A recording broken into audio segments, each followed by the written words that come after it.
Hey guys, it's Grant Keith. Thanks again for checking out our worship blog.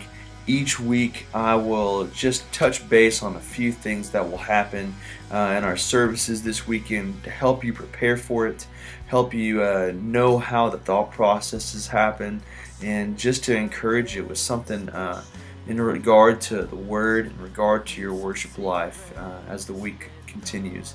A couple weeks back I was given one of these bracelets by one of our students, and it's kind of one of these trendy things that has happened where people will kind of wear one. It's signifying a certain cause, and I'm not really the most trendy person that I've ever met. In fact, this here pearl snap shirt is about as trendy as I get, and as I was cleaning my desk I found it again and was gonna chuck it in the trash simply because I don't really pull stuff like this off too well. And as I looked at it, I saw the phrase on here, "Watch for God," and I just really felt that it signified something very important about our worship life.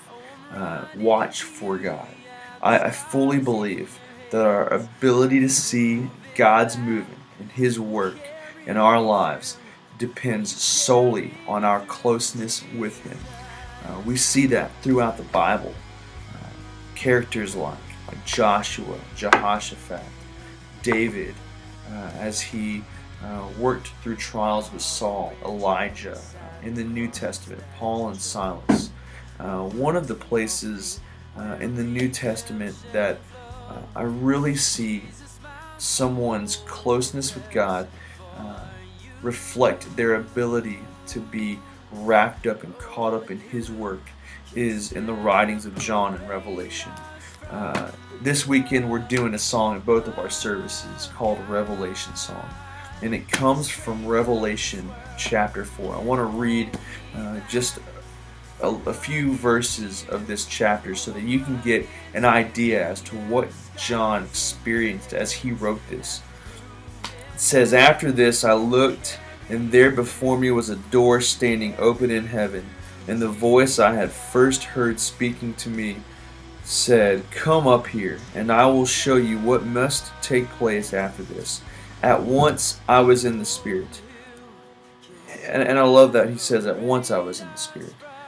We look at things of spiritual nature. It's one of those things that if I can't have an app for it on my iPhone, then it just can't happen. This clearly speaks to John's closeness with God and his ability to be caught up in the work of God, to where God said, "Come up here.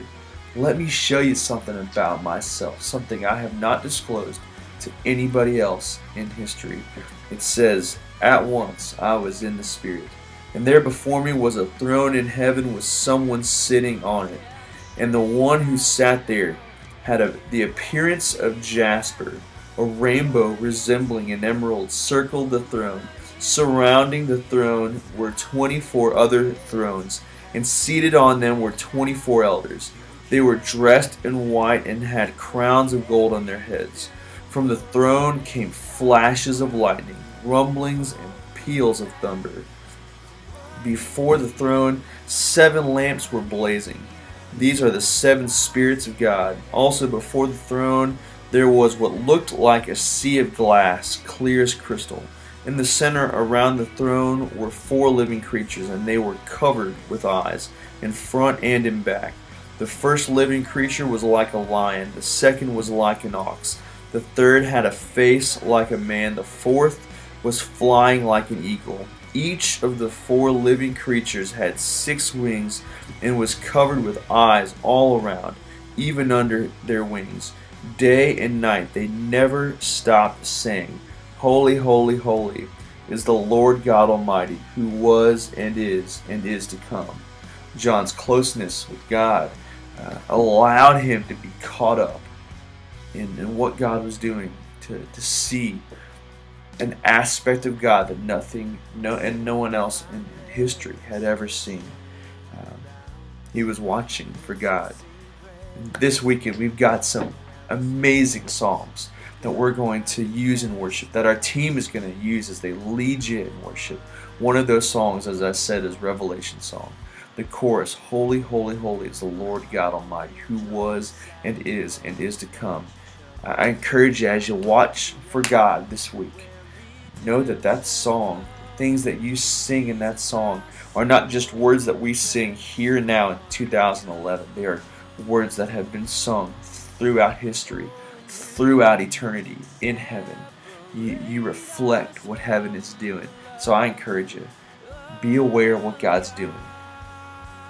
Your ability to watch for God, to see His movement, uh, relies solely in your ability to draw close to Him. So I encourage you with that this week, as you're moving through your traffic patterns, as you're connecting with people, as you're living life. Know that your ability to see God's movement depends on your closeness to Him.